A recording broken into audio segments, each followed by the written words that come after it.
Hello everyone, welcome है मेरे channel the garden corners में। और आज की इस वीडियो में हम आपसे बात करने वाले हैं एक ऐसे प्लांट कटिंग के बारे में जिसको मैंने अपने डॉक्टर विज़िट के दौरान चुराया था। एक्चुअली हुआ ये था कि जब हम डॉक्टर को अपने दिखाने गए थे तो उस टाइम पे डॉक्टर को रिपोर्ट दिखाने के बाद उनके क्लिनिक से निकलते ही मुझे साइड में एक प्लांट पड़ा हुआ मिला। क्योंकि उधर पूरा पार्किंग एरिया था तो मुझे ऐसे प्लांट लेने में थोड़ा रिस्की तो लग रहा था, बट मूड इतना अपसेट था मेरी उस रिपोर्ट्स की वजह से। तो फिर मैंने कहा कि चलो बस अब घर को निकलने के लिए ही हम लोग कार में बैठने जा रहे थे कि फिर अचानक से मेरा दिमाग सनका और फिर जाके उस प्लांट में से मैंने ये कटिंग चुराया। तो आप हालत देख पा रहे होंगे उस प्लांट की कटिंग की कि मैंने बस जैसे कि तैसे उस पॉट से इस कटिंग को लिया, प्यार से लिया था ताकि प्लांट डिस्टर्ब ना हो, बट मैंने ले ही लिया। एक तरफ तो रिपोर्ट का दुख था और दूसरी तरफ इस कटिंग को लेने का अलग ही सुख था। प्लांट की कटिंग्स को लेके इतने खुश थे कि सारे अपने जो मेरे प्रॉब्लम्स थी उनको भूल गए थे। बस यही हो रहा था कि एक एग्लोनिमा की मुझे वैरायटी मिल गई है जो मेरे एक कलेक्शन में ये ऐड हो जाएगा अब। हालांकि इस प्लांट को हम नर्सरी से भी परचेज़ कर सकते थे, बट चुराने में जो मज़ा है वो अलग ही है और आई थिंक आप सभी लोग इस चीज़ से रिलेट कर सकते होंगे। तो चुराने के बाद इस कटिंग को डायरेक्टली घर लाके उस रात तो मैंने पानी में बस ऐसे ही जार में डाल दिया था एज़ इट इज़, लेकिन नेक्स्ट डे उसको कट करके मैंने कुछ पोर्शन को सॉइल में प्रोपोगेट करने के लिए रखा और कुछ पोर्शन को मैंने पानी में डाला एक क्लीन जार में। पानी में जो मैंने कटिंग लगाई थी उसको ऐसी जगह पे रखा था जहाँ छन के धूप आती थी, यानी कि बालकनी में अपने शेल्फ पे। और जो मैंने सॉइल में प्रोपोगेट किया है इस कटिंग को, उसको मैंने एक अपने किसी फाइलोडेंड्रॉन की वैरायटी वाले जो पॉट थी उसमें ही मैंने बस इसकी नोट एरिया को देखकर सॉइल में इंसर्ट कर दिया था और उसको एज इट इज़ छोड़ दिया था। तो ये जो पानी में प्रोपोगेट हुआ प्लांट है, आप देख सकते हैं कि इसमें कितने अच्छे रूट्स डेवलप हो गए हैं और इसमें न्यू लीफ भी निकलने लगी है अब। तो मुझे लगा ये बेस्ट टाइम है अब इसको रिपोर्ट करने का, क्योंकि इसमें रूट्स अच्छे खासे डेवलप हो गए हैं।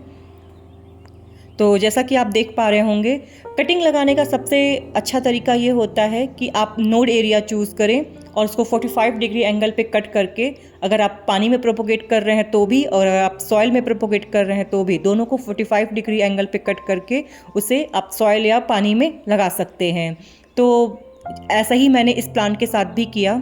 आधे पोर्शन को मैंने पानी में ग्रो किया और आधे पोर्शन को मैंने सॉइल में प्रोपोगेट किया।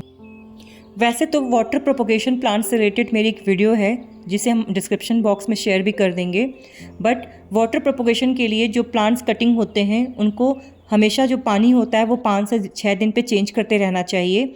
आपको 4 दिन से लेके 1 हफ्ते के अंदर विजिबल रूट्स दिखने शुरू हो जाएंगे और धीरे धीरे ये रूट्स स्ट्रॉन्ग होने लगेंगे। तो ऑलमोस्ट 1 मंथ लग जाएगा एक अच्छा खासा रूट बॉल तैयार होने में।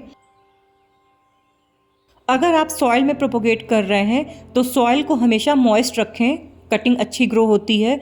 और मॉइस्ट का मतलब है कि सॉगी नहीं रखना है, यानी कि गीला नहीं रखना है। कुछ वैरायटीज़ जैसे एग्लोनिमा, डिफिनबेकिया, इन सब के स्टेम्स में आइज़ होती हैं। उन आइज़ का ध्यान रखते हुए ही हमें इनकी कटिंग्स को सॉइल में लगाना होता है। तो दोनों मेथड से मेरा ये प्लांट ईज़िली प्रोपोगेट हो गया, सक्सेसफुल हो गया यानी कि। तो इसीलिए मैंने ये डिसाइड किया कि जो पानी में लगा हुआ है उसको अब पॉट में शिफ्ट करते हैं, यानी कि सॉइल में शिफ्ट करते हैं। और जो ऑलरेडी सॉइल में मैंने लगा रखा है उसको एज इट इज़ ही रहने देंगे। थोड़ा और मैच्योर हो जाएगा ये प्लांट, तब इसको दूसरा पॉट देंगे। और एज़ यूजुअल काम करते करते फिर मेरी नज़र इस बर्ड पे पड़ी जो अपना ये हाउस तैयार कर रही है, और ये बैम्बू पाम में है मेरे। तो काफ़ी अच्छा लगता है और इन बर्ड्स की जो आवाज़ होती है वो और भी सुकून देती है जब आप अपने गार्डन में काम कर रहे होते हैं। एग्लोनिमा एक ट्रॉपिकल प्लांट है जिसका ओरिजिन साउथ ईस्ट एशिया में है। सिल्वर क्वीन इसकी एक पॉपुलर वैरायटी है जो इंडोर गार्डनिंग में बिल्कुल बेहद पसंद की जाती है। इसके लंबे स्पीयर शेप्ड लीव्स पर होता है एक सिल्वर और ग्रीन कलर का खूबसूरत पैटर्न, जिसे देखकर लगता है जैसे किसी ने ब्रश से पेंट किया हो। एग्लोनिमा की लगभग सारी वैरायटीज़ इनडायरेक्ट ब्राइट लाइट में बेस्ट ग्रो करती हैं। डायरेक्ट धूप में रखने से इसके पत्ते जल सकते हैं। इस प्लांट को ओवर वाटरिंग बिल्कुल भी पसंद नहीं है। इसका रूट सिस्टम सेंसिटिव होता है, तो हमेशा चेक करें कि मिट्टी सिर्फ थोड़ी मॉइस्ट हो, सॉगी नहीं। अगर ये बात करें कि कौन से सॉइल मीडिया में एग्लोनिमा बेस्ट चलता है, तो ऑलरेडी मेरी एक इस पे वीडियो है, आपको लिंक मिल जाएगा डिस्क्रिप्शन बॉक्स में। फिर भी एक क्विक ओवरव्यू दे देते हैं। 40% कोकोपिट, 30% परलाइट, 20% गार्डन सॉइल और 10% नीम केक लेके मैंने इसमें थोड़ा सा वर्मी कंपोस्ट ऐड किया है और अच्छे से मिक्स करने के बाद ये मिश्रण मैंने तैयार किया है अपने एग्लोनिमा के लिए। जैसा कि आप देख पा रहे होंगे कि ये सॉइल मीडिया एकदम वेल ड्रेन है, लाइट वेट है, जो कि एग्लोनिमा अच्छा खासा प्रेफर करता है इस तरह की सॉइल। कटिंग को शिफ्ट करने के लिए मैंने ये एक प्लास्टिक का कंटेनर लिया है। आप टेराकोटा पॉट भी यूज़ कर सकते हैं, क्योंकि टेराकोटा पॉट बेस्ट होता है सभी तरह के इंडोर प्लांट और आउटडोर प्लांट्स के लिए। मेरे पास ये प्लास्टिक पॉट अवेलेबल था और जितने भी मेरे एग्लोनिमा लगे हुए हैं वो सेम पॉट में लगे हुए हैं, इसीलिए मुझे एज ए डेकोर करने के लिए भी सेम पॉट चूज़ करना था। इसीलिए मेरा मेन रीज़न था इस तरह के पॉट को चूज़ करने का। ड्रेनेज होल को कवर करने के लिए मैंने कॉयर लाइनर का यूज़ किया है। आप और भी चीज़ों का यूज़ कर सकते हैं, जैसे कि टिकरी या नेट या सूखी पत्तियाँ, बट मेरा सजेशन है कि आप कॉयर लाइनर या आप टिकरी या ऐसे ब्रिक्स के टुकड़ों को यूज़ करें। सूखे पत्तियों से फंगस लगने के चांसेस ज़्यादा रहते हैं अगर वो प्रॉपरली ड्राई ना हुआ हो, और चूँकि एग्लोनिमा थोड़ा सेंसिटिव प्लांट होता है तो फंगस का अटैक बढ़ सकता है। फिर उसके बाद इस पॉट में हम सॉइल मिक्सचर को फिल करेंगे। फिर उसके बाद जो हमने कटिंग लिया हुआ है, जो पानी में प्रोपोगेट किया हुआ था, उस कटिंग को लेके उसके रूट्स वगैरह को चेक करने के बाद इसको पॉट के बीचों बीच में रख कर अच्छे से साइड से सॉइल डाल देंगे। थोड़ा सा प्रेस करेंगे ताकि एयर पॉकेट्स ना बने। कटिंग को पॉट में सेट करने के बाद इसमें हम वाटरिंग करेंगे, और वाटरिंग तब तक करेंगे जब तक कि ड्रेनेज होल से पानी ड्रिप करना ना शुरू हो जाए। क्योंकि मेरा जो सॉइल मिश्रण है वो मॉइस्ट है, इस वजह से मैंने तुरंत पानी नहीं डाला है। नेक्स्ट डे मैंने इसमें वाटरिंग की है। बट अगर आपका सॉइल ड्राई है तो आप इसको कटिंग को शिफ्ट करने के बाद इसमें आप इवनली पानी को डालें। इस कटिंग को पॉट में सेट करने के बाद ऐसी लोकेशन पे रखें जहाँ पे धूप छनके आती हो, यानी कि इनडायरेक्ट ब्राइट लाइट में। कभी कभी एग्लोनिमा को रिपोर्ट करने के बाद प्लांट स्ट्रेस में चला जाता है, तो ऐसी कंडीशन में आप प्लांट्स को बार बार पानी ना दें, बार बार लोकेशन ना चेंज करें। प्लांट्स को अपने आप ही सेटल होने दें। थोड़े ही दिन में प्लांट अपने आप को रिकवर कर लेगा, रिवाइव कर लेगा।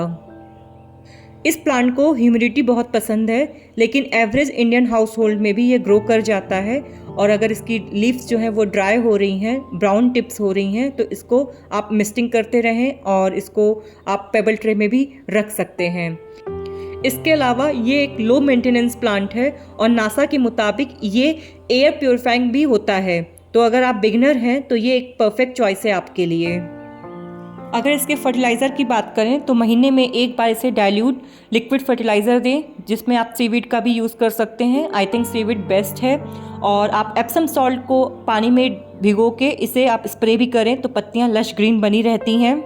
और अगर पत्तियों पे डस्ट है तो उसे एक साफ डस्टर से क्लीन करते रहिए, और इंसेक्ट से बचाने के लिए नीम स्प्रे का छिड़काव करते रहें।